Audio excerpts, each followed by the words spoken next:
Hi, I'm Andrea DelZotto. Welcome to our Leadership Updates and Dialogues. As we grow as a company, so does our team, and so do the roles that we have. Today with us, I'd like to introduce Jennifer Wall, Senior Director of Financial Planning and Analysis. Welcome, Jennifer. Thank you, Andrea. I'm happy to be here with you.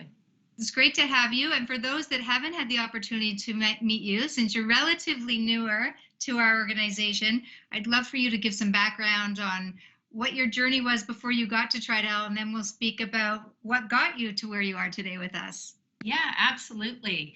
So I obtained my CPA CA designation with PricewaterhouseCoopers, and I had the great luxury of working for some amazing companies. So large public companies like Kraft Canada, Stanley Black & Decker, and Dynamic Tire, and also large multi-billion-dollar companies like Enercare and Mars, who are private. And I mean, it's an incredible background to where you got now. And why Tridel? What attracted you to work with us? And we're so happy that you did. Well, I knew I wanted to work for a large Canadian company. And Tridel, the name is so highly regarded along with the DelZotto family that was a key reason for me to join. But ultimately, it was the strong leadership presence, the women at Tridel, you, Andrea, Jude Eversley, Daniel Fiedler, and female board member Pat Koval. Ultimately, that's what sealed the deal for me. That's amazing. I'm so happy to hear that. Thank you. And we do have some phenomenal women on our team, and now you have joined them. So we have another one on our team. Thank you for being with us. And give us a sense of a day in the life of your role and what those responsibilities are. I know it's relatively new and it's probably going to evolve, but what is it right now, and how do you foresee it changing in the near future? Yeah, so my focuses are on long-term cash flow planning, governance and financial reporting, managing both the strategic plan and the annual operating planning processes, valuations, and estate tax estimates. So ultimately, my goals are to support the family and the principals, provide information that is new and easy for them to digest so they can make those important strategic decisions, but also to support the leaders across the organization so that they better understand our operating companies. Right. And I would say, speaking as a next gen and your role in taking what's historically been presented, what numbers have been presented, and what format they've been presented. And so someone joining that may not have that historical advantage and presenting things in new ways that can compensate for the lack of decades of experience that they've had is a tremendous asset to us now, and allows us to make more intelligent decisions as we move on and we go through various stages of succession. So a very meaningful role indeed. And I think just the financial obligations and expectations on corporations have changed tremendously, right? From decades ago. If you think back, I know the economist Milton Friedman in the 70s, he said the primary social obligation of corporations was just to increase the profits. And now there's a lot of pushback and the expectations on meeting the needs of all of our stakeholders, right? And the financial obligations to those have really changed and evolved. And I would say the resources we have in place to meet those expectations has definitely expanded somewhat. Yes, absolutely. It has. Not only do we have to look at profits, we have to look at the balance sheet. We want a strong balance sheet with free cash flow that will allow us to support our business goals and objectives and move us forward into the future. Right. And I've also seen an evolution in the education of financial literacy, and particularly as a woman, you've seen that. You've definitely seen a gap and a stark need in the financial literacy of women. There's definitely, it's not kept on par with that of men. Many research studies have shown that and demonstrated that. And I know that you have had a role in teaching financial literacy, not just to women, but to anyone in need. So I wanted you to share a little bit about that and your mentoring and how you've really facilitated those processes and learning opportunities. No, absolutely. I think it started first with my daughter, my oldest daughter, who's away at university right now. One of her biggest complaints was, Mom, I don't know anything about budgeting or financial planning. It was never taught in school. And she struggled with that. So what we decided was we really needed to give her a very basic budget that she could use to manage her day-to-day and monthly spending. So that was definitely a start. And then talking to her about ways to save money. So as a student, there's not a lot of extra cash floating around, but you should always pay yourself first. So we had an RSP set up for her. We had a tax-free savings account set up for her. So those are things that people forget to maybe look at when they're starting out, Sure. but always pay yourself first.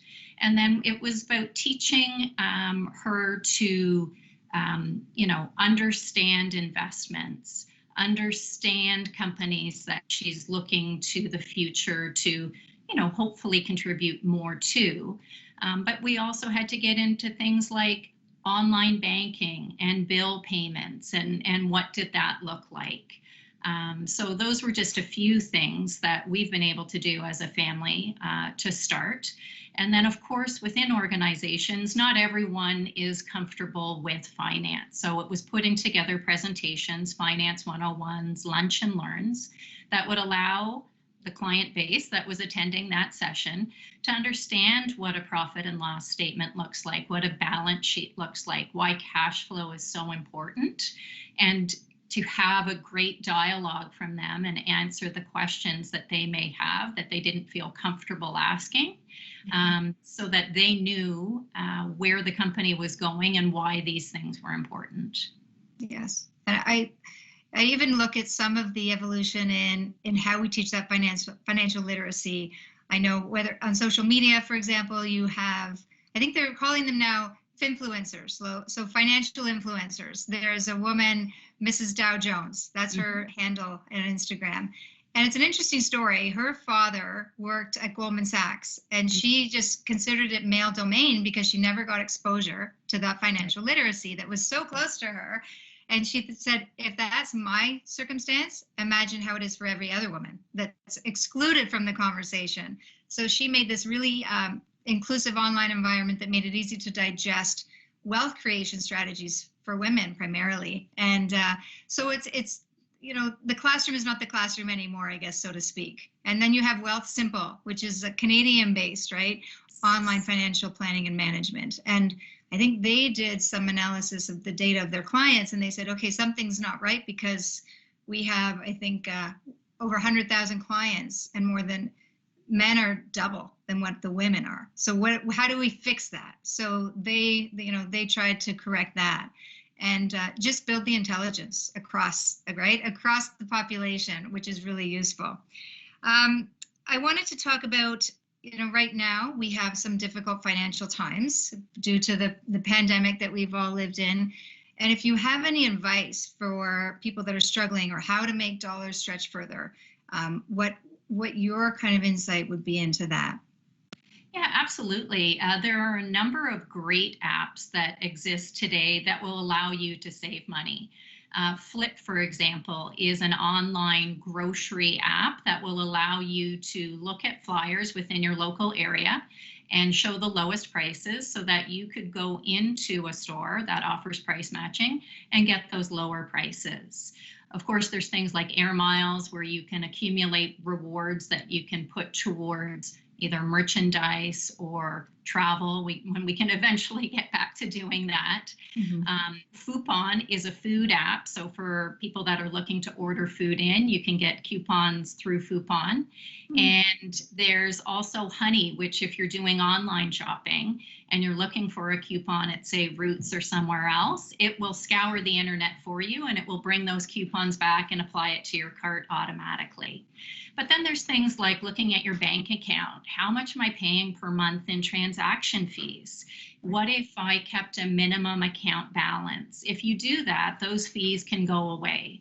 There's also credit cards that will allow you to earn cash back, but you don't want to have to pay an annual fee for those cards. So watch for those because they definitely do exist.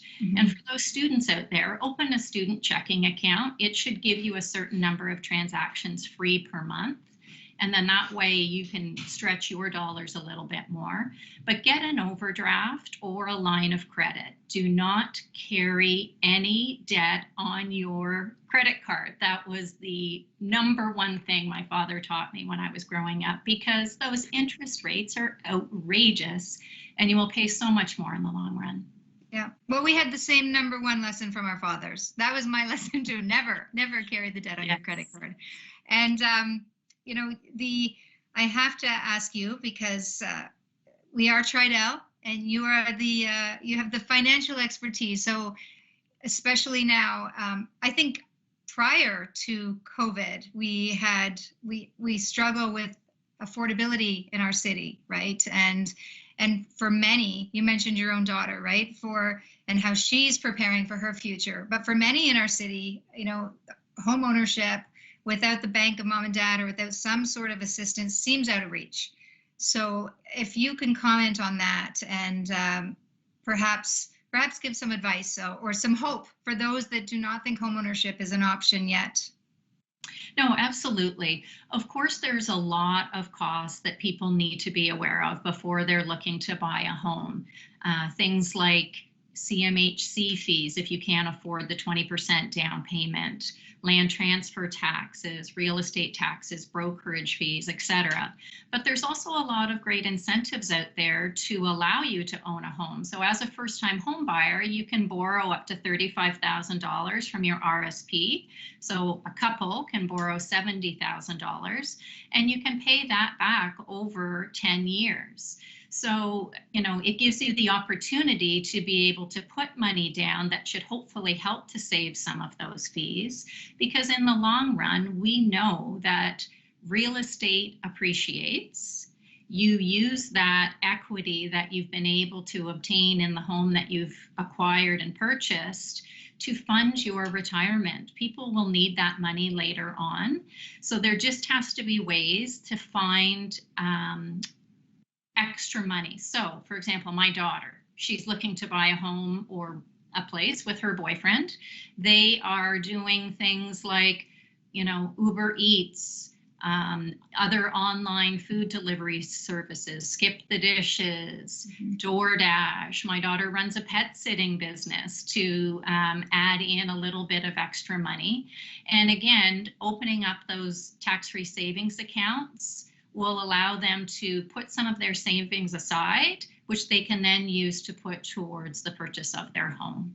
Right. I mean, that's a great example of the gig economy. I mean, and some of us have been forced to do it recently, but yeah, it's a bit of a hustle in finding those extra opportunities that might help us with our savings.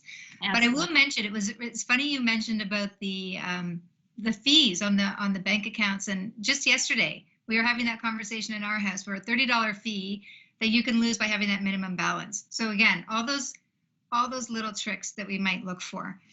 So Jennifer, you know, have your own little focus group at home, I imagine. You mentioned your daughter, and she has a tremendous asset in you that she can pick your brain, talk to mom about some of the financial learning that I'd say, you know, women back in my generation of education were missing. And I think they're still missing some of the expertise and insights that we're eager to learn. So is she come to mom for some of that intelligence? Absolutely. We just had a call the other night, and 3 of her roommates also asked to be part of a small little focus group or a Zoom call that we're going to schedule, where we can go through a list of questions that they have that they've been struggling with. So how do I contribute to an RSP? What does it mean to put money into a tax-free savings account? How can I choose investments? And so walking through some of those basics with them will get them started early so that they're able to accumulate that wealth over time, because they have the history of time on their side. These are 20-year-old kids that will be investing for the next 40 plus years. So they can definitely accumulate that wealth. But then it's other things like, how do I set up online recurring payments, or how do I look into getting, you know, the best credit card or a line of credit or an overdraft. So those are some of the areas that we definitely need to explore, because when I grew up, My dad managed everything for my mother. She doesn't know anything about financial management, which is scary if something was to happen to her. So I don't want my girls to be in that situation. So I'll be including my younger daughter as well in that conversation so that they feel confident enough to understand finances and not be afraid to learn more in this subject area. Right. I think I think you're solving an ongoing problem. And I know the woman at Mrs. Dow Jones, she also talked about getting her first job, her first real job, and then being asked questions, having to make decisions about some of what the financial questions were. And she said, I didn't know the answers. And she got to a point where she realized, I don't want to have anybody else in charge of my finances but me. And to not outsource that anymore, so to speak, when it comes to the decision making. So I think we're making progress in terms of pay equity. You're seeing, I think since the 90s, you're seeing more single women buying homes. You're seeing more completion of post-secondary school and education. So things are trending in the right direction, but the education piece is huge. And your daughter's lucky to have you. Thank you. Thank you. And I wanted to also get a few little nuggets of wisdom from you in the form of a rapid fire from the hip question. So I'm going to ask you a few spontaneous answers. You can feel free to add some context to it. Perfect. As I know you're a parent, so allowance or no allowance for kids? Allowance. Okay. Mortgages, fixed or variable? Variable. And lastly, in-person financial advisor or a robo-advisor? In person. There you go. And so thank you for your quick responses from the gut. That's exactly what we wanted. And thank you for joining us today. We really loved having you, and welcome to the Tridel family. And I know your insight will be shared by many beyond our own family. So thank you for joining us. Thank you for having me, Andrea. Great. Join us next time for more dialogue and insights. Take care.